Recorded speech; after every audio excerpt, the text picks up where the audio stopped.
प्रधानमंत्री ने की पारदर्शी कराधान मंच की शुरुआत। इसे बताया देश में चल रहे ढांचागत सुधारों के सिलसिले का नया पड़ाव। टैक्स प्रणाली बनेगी सीमलेस, पेनलेस और फेसलेस। पीएम ने देशवासियों से की आगे बढ़कर कर भुगतान करने की अपील।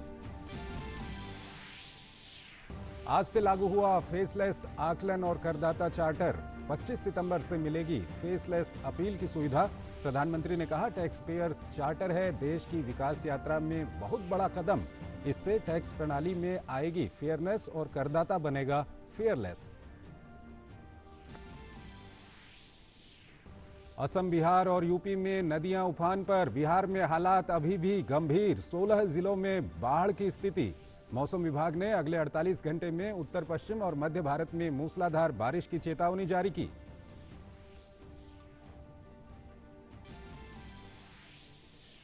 पूर्वी बेंगलुरु में हिंसाग्रस्त क्षेत्रों में शांति बरकरार। 17 मुख्य आरोपियों के खिलाफ मामला दर्ज। सरकार ने दिए घटना की मजिस्ट्रेटी जांच के आदेश।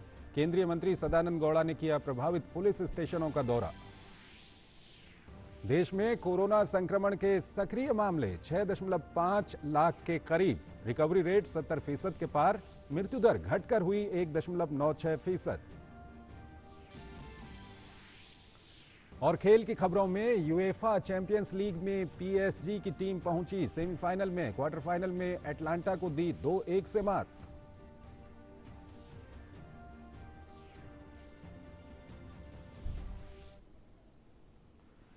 नमस्कार, डीडी न्यूज में आपका स्वागत है। मैं हूं चंद्रशेखर जोशी और आइए अब खबरें देखते हैं विस्तार से।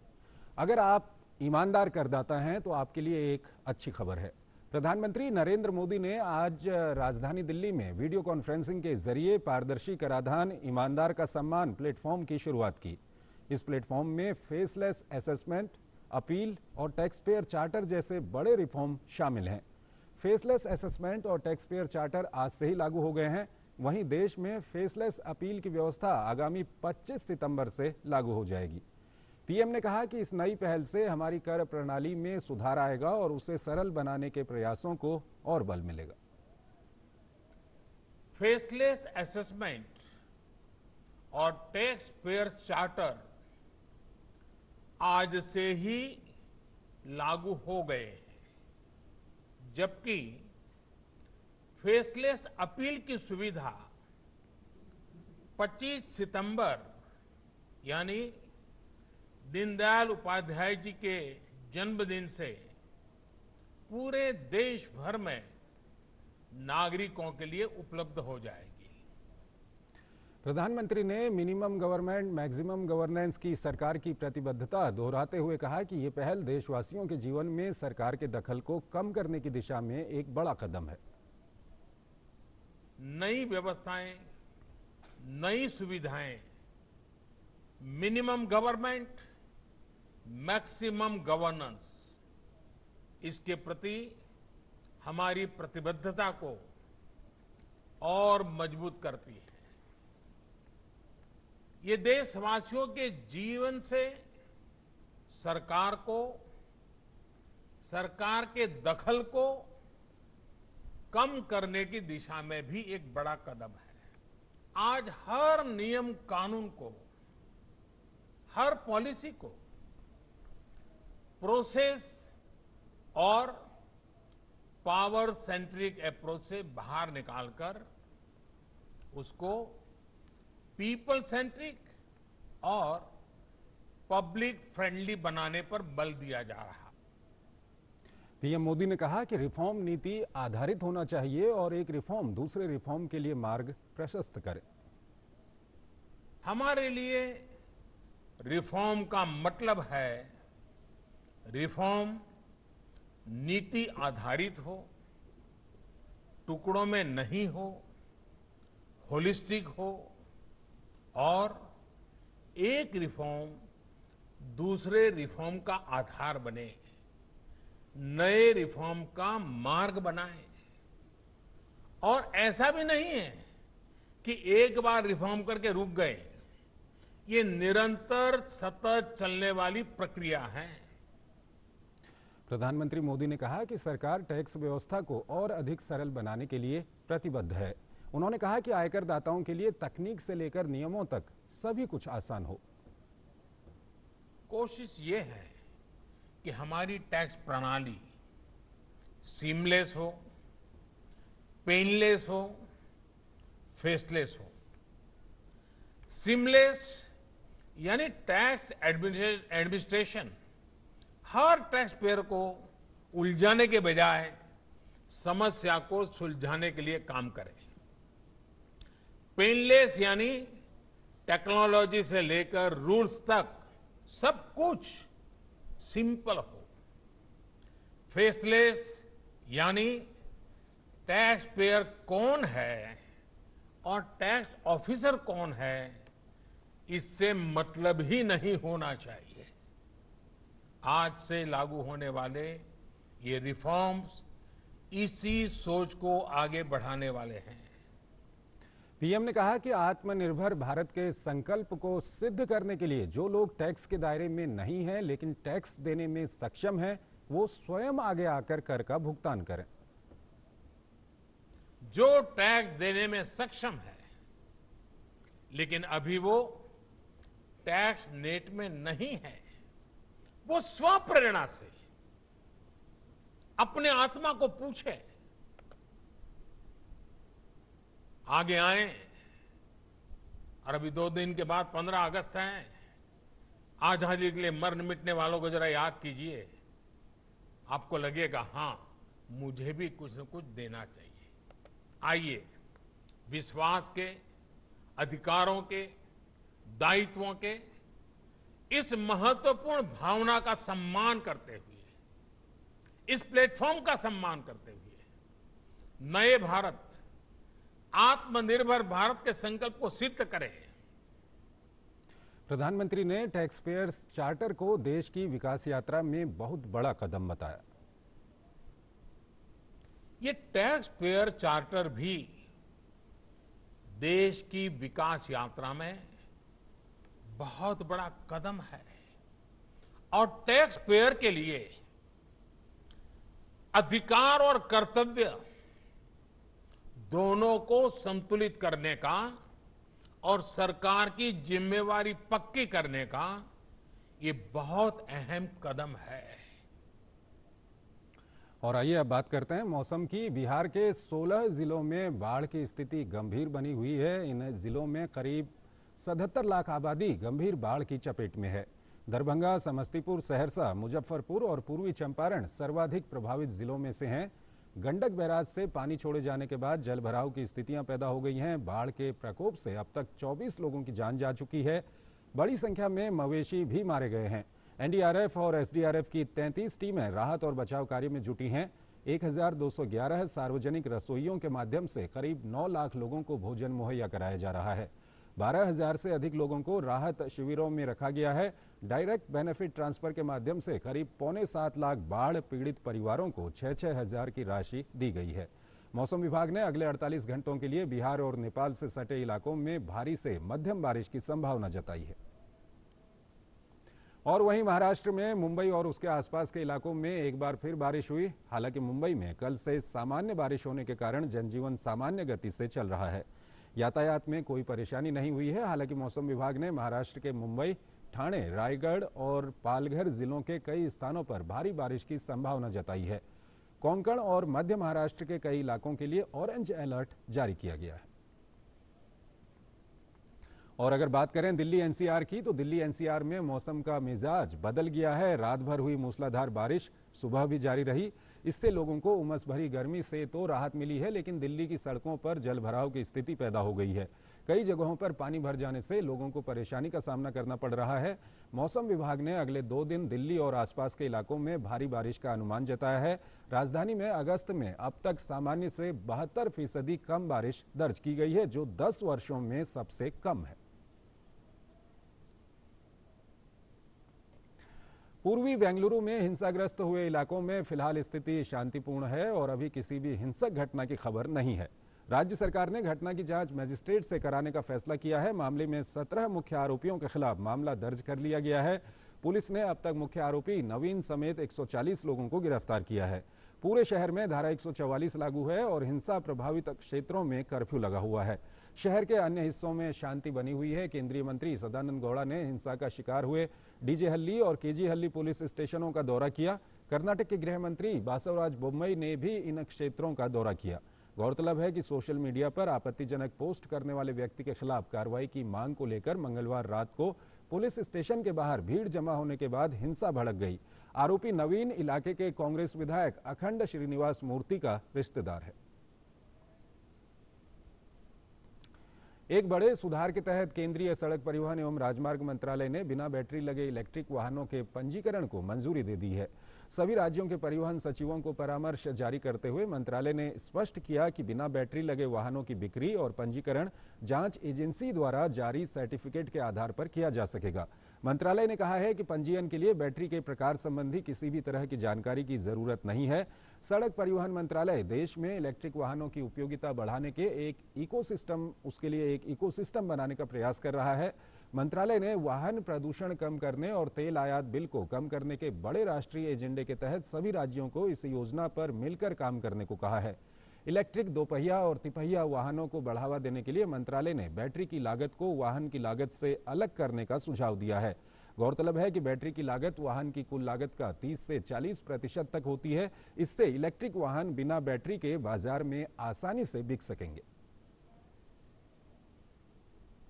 और आइए अब आपको कोविड-19 से जुड़ी हुई खबर बता दें। कोरोना की जंग भारत बेहद मुस्तैदी से लड़ रहा है और यही कारण है कि तमाम अन्य देशों के मुकाबले कई मायनों में काफ़ी बेहतर स्थिति में भारत है। देश में बढ़ती स्वास्थ्य सुविधाओं का ही असर है कि भारत में कोरोना से लड़कर ठीक होने वालों की संख्या 16,95,000 के पार पहुंच गई है। इसके साथ ही रिकवरी रेट में भी बढ़कर 70.77% हो गई है रिकवरी रेट। भारत में कोरोना से होने वाली मृत्यु दर भी 2% से नीचे गिरकर 1.96% पर आ गई है। अब देश में 6,53,622 मामलों के साथ 27.27% सक्रिय मामले हैं। कोविड-19 महामारी के नियंत्रण और प्रबंधन के लिए राज्य और केंद्र शासित प्रदेशों के अथक प्रयासों और प्रभावी प्रबंधन के लिए केंद्र सरकार का मुख्य जोर स्वास्थ्य क्षेत्र में बुनियादी ढांचे को मजबूत करने पर रहा है।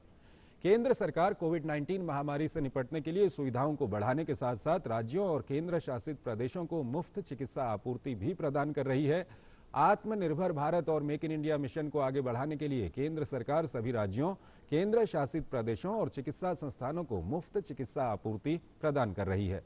11 मार्च 2020 के बाद से केंद्र सरकार ने राज्यों और केंद्र शासित प्रदेशों को 3 करोड़ 4 लाख से अधिक N95 मास्क और 1 करोड़ 28 लाख से अधिक PPE किट प्रदान किए हैं। साथ ही 10 करोड़ 83 लाख से अधिक हाइड्रोक्लोरोक्विन टैबलेट भी उपलब्ध कराई गई हैं। इसके अलावा 22,533 मेक इन इंडिया वेंटिलेटर भी विभिन्न राज्यों और केंद्र शासित प्रदेशों को दिए गए हैं।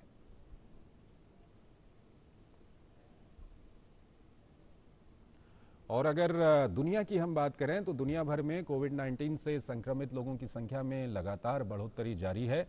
विश्व भर में इस महामारी से संक्रमितों की संख्या बढ़कर 2,07,86,169 हो गई है, जबकि इस महामारी से 7,51,550 लोगों की मौत हो चुकी है। हालांकि 1,36,82,343 लोग इस बीमारी को मात देकर स्वस्थ भी हुए हैं। आपको बता दें कि कोविड-19 महामारी से अमेरिका सबसे ज्यादा प्रभावित है। अमेरिका में कोरोना वायरस से संक्रमितों की संख्या बढ़कर 53,59,933 हो गई है, जबकि 1,69,121 लोगों की मौत हुई है। हालांकि इस महामारी से 28,04,936 लोग स्वस्थ भी हुए हैं। कोरोना वायरस से न्यूयॉर्क में सबसे ज्यादा कहर वहां पर बरपा है। यहां 32,874 लोगों की मौत हुई है। वहीं कैलिफोर्निया में सबसे ज्यादा 5,94,672 लोग संक्रमित हैं। और अमेरिका के बाद नंबर है ब्राजील का। ब्राजील में कोरोना वायरस से 31,70,474 लोग संक्रमित हैं, जबकि 1,04,263 लोगों की मौत हो गई है। और चौथे स्थान पर रूस है। यहां पर कोरोना वायरस से संक्रमित लोगों की संख्या 9,02,701 है, जबकि कोरोना वायरस से मरने वालों की संख्या 15,260 हो गई है। इस सब के बीच अमेरिका में कोरोना के कहर के बीच देश में स्कूल फिर से खोलने की कवायद शुरू हो गई है। राष्ट्रपति डोनाल्ड ट्रंप ने स्कूल दोबारा खोलने के संबंध में 8 सिफारिशें जारी की हैं, जिसमें मास्क का इस्तेमाल करने पर विशेष फोकस है। व्हाइट हाउस की प्रेस वार्ता में ट्रंप ने कहा कि सरकार देश भर के स्कूलों को 125 मिलियन मास्क उपलब्ध कराएगी। अमेरिकी राष्ट्रपति ने कहा कि सभी छात्रों, शिक्षकों और कर्मचारियों को सुनिश्चित करना होगा कि वो वायरस के लक्षणों को समझें और लगातार लोगों को हाथ धोने के लिए प्रोत्साहित करें। पिछले हफ्ते न्यूयॉर्क में प्रशासन ने घोषणा की थी कि राज्य के सभी स्कूली जिलों को सेमेस्टर के लिए फिर से खोलने के लिए अधिकृत किया गया है। ब्रिटेन के प्रधानमंत्री बोरिस जॉनसन ने कहा कि पुलिस को जल्द ही स्कॉटलैंड में ट्रेन के पटरी से उतरने के कारण का पता लगाना चाहिए ताकि फिर इस तरह के हादसे को रोका जा सके। इस दुर्घटना में 3 लोगों की मौत हो गई। 2 लोकोमोटिव वाली इस ट्रेन का आगे का इंजन और 3 डब्बे पटरी से उतर गए थे। कुछ रिपोर्ट्स में बताया गया है कि स्टोनहेवन और आसपास के क्षेत्र हाल के दिनों में बाढ़ की चपेट में आ गए थे और भूस्खलन के कारण ट्रेन पटरी से उतरी। हालांकि अधिकारियों द्वारा इसकी पुष्टि नहीं की गई है। और आइए अब बात करते हैं खेलों की। यूएफा चैंपियंस लीग में पेरिस सेंट जर्मेन की टीम सेमीफाइनल में पहुंच गई है। टीम ने गुरुवार को खेले गए क्वार्टर फाइनल मैच में अटलांटा की टीम को 2-1 से हरा दिया। पीएसजी की इस जीत में काइले एम्बापे का योगदान बेहद अहम रहा। हालांकि उन्होंने मैच में कोई गोल नहीं किया, लेकिन पीएसजी की टीम के द्वारा अंतिम समय में किए गए पहले और दूसरे गोल में अहम भूमिका निभाई। एम्बापे के बेहतरीन साथ के चलते पीएसजी ने आखिरी लम्हों में एरिक मैक्सिम चौपो मोटिंग के गोल की बदौलत अटलांटा को 2-1 से हराया। इससे पहले अटलांटा की टीम ने पहले हाफ में गोल कर 1-0 की बढ़त बना ली थी, लेकिन खेल के 90वें मिनट में पीएसजी ने पहला गोल किया और उसके बाद अतिरिक्त समय में दूसरा गोल कर अपनी जीत पक्की कर ली। कोरोना वायरस महामारी का असर खेलों पर बुरी तरह से पड़ा है। ओलंपिक खेलों के अलावा तमाम बड़े इवेंट को स्थगित किया जा चुका है। इस कड़ी में फीफा ने बुधवार को इस बात का ऐलान किया कि फीफा वर्ल्ड कप 2022 के क्वालिफाइंग मैचों को स्थगित किया जाएगा, जबकि एएफसी एशियन कप 2023 के मैच भी स्थगित होंगे। फीफा ने अपने आधिकारिक बयान में कहा है कि फीफा और एशियन कॉन्फेडरेशन ने मिलकर ये फैसला किया है कि फीफा वर्ल्ड कप 2022 और एएफसी एशियन कप 2023 के आने वाले क्वालिफाइंग मैचों को स्थगित किया जाए। ये मैच अक्टूबर-नवंबर 2020 की विंडो में आयोजित होने थे, लेकिन इनको अब 2021 में आयोजित किया जाएगा। फ्रांस में कोविड-19 महामारी के बढ़ते मामलों को देखते हुए इस साल की पेरिस मैराथन को रद्द कर दिया गया है। मैराथन का आयोजन 5 अप्रैल को होना था, लेकिन कोरोना के कारण पहले इसे 15 नवंबर तक के लिए स्थगित कर दिया गया। लेकिन कोरोना के बढ़ते मामलों को देखते हुए अब पेरिस मैराथन को इस साल रद्द करने का फैसला किया गया है। आयोजकों ने कहा कि यात्रा पाबंदियों के कारण इसे कराना संभव नहीं है।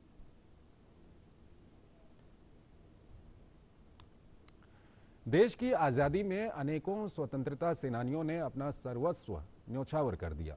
ऐसी ही एक कहानी है मध्य प्रदेश के विदिशा के रघुवीर चरण शर्मा की, जो महात्मा गांधी से खासे प्रभावित रहे। उन्होंने 1942 में भारत छोड़ो आंदोलन में अहम भूमिका निभाई। ये रिपोर्ट देखिए। रघुवीर चरण शर्मा महात्मा गांधी से गहरे प्रभावित थे। 1942 के भारत छोड़ो आंदोलन के दौरान उन्हें साथियों के साथ गिरफ्तार कर मुंगावली जेल में रखा गया, लेकिन रघुवीर चरण शर्मा के हौसले कम नहीं हुए। जेल से छूटने के बाद वे फिर देश की स्वाधीनता प्राप्ति के आंदोलन में जुट गए। उच्च आदर्शों के पक्के स्वतंत्रता सेनानी रघुवीर चरण शर्मा ने स्वाधीनता सेनानी सम्मान निधि को हमेशा राष्ट्र की धरोहर माना। विदिशा के भामाशाह कहे जाने वाले इस महान स्वाधीनता सेनानी ने जिला मुख्यालय पर शहीद ज्योति स्तंभ का निर्माण कराया, तो शासकीय गर्ल्स कॉलेज में स्वामी विवेकानंद की मूर्ति लगवाई। गर्ल्स कॉलेज में विभिन्न बुनियादी सेवाओं के निर्माण में भी उन्होंने भरपूर सहयोग दिया। राष्ट्र प्रेम और समाज सेवा की अप्रतिम मूर्ति रघुवीर चरण शर्मा का कहना है कि जब तक शरीर में जान है, वे देश सेवा से पीछे नहीं हटेंगे। संयुक्त राष्ट्र संघ में भी जो बोलते हैं क्या, तो सारा संसार उनकी बात को सुनता है और मानता है। मोदी जी इस वक्त तो भाई मैं तो ये कहूँगा कि वर्ल्ड के सर्वश्रेष्ठ नेता हैं। स्थानीय गर्ल्स कॉलेज में बच्चियों के लिए नीचे बच्चियाँ बैठती थी, कॉलेज की बच्चियाँ और फट्टियों पे बैठती थी, ये उनको मालूम पड़ा तो उन्होंने 2 कमरों में अपनी तरफ से फर्नीचर प्रदान किया। बाद में फिर अन्य शासन से भी आया तो आज सारी बच्चियाँ कुर्सी टेबल पर बैठ रही हैं। स्वतंत्रता के इस सिपाही का स्वास्थ्य अधिक कमजोर होने के कारण उनके परमार्थिक कार्यों को गति देने और उनके सहयोग के लिए एक ट्रस्ट का निर्माण किया गया है, जो उनके अधूरे सपनों को पूरा करने का प्रयास करेगा। विदिशा की माटी के इस सपूत की जन सरोकारों के प्रति प्रतिबद्धता का जिला प्रशासन भी कायल है।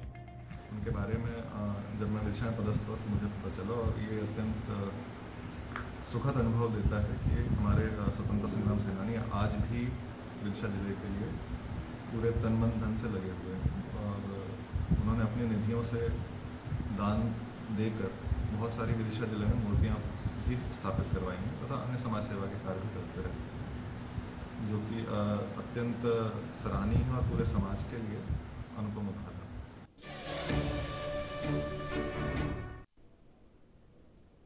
ऐसी एक कहानी हम आपको बताते हैं। हिमाचल प्रदेश के मंडी के 98 वर्षीय स्वतंत्रता सेनानी ओमचंद कपूर का भी आज़ादी की लड़ाई में अहम योगदान रहा। ओमचंद कपूर न सिर्फ स्वतंत्रता आंदोलन में सक्रिय रहे बल्कि प्रजामंडल मूवमेंट में भी पूरी सक्रियता के साथ उन्होंने भाग लिया। इस उम्र में भी समाज के प्रति वो पूरी तरह समर्पित हैं। जब देश आज़ादी की जंग लड़ रहा था तो कई आज़ादी के मतवालों ने तरह तरह से अपनी भूमिका निभाई। इन्हीं में से एक है मंडी शहर की चंद्रलोक गली के निवासी 98 वर्षीय ओमचंद कपूर।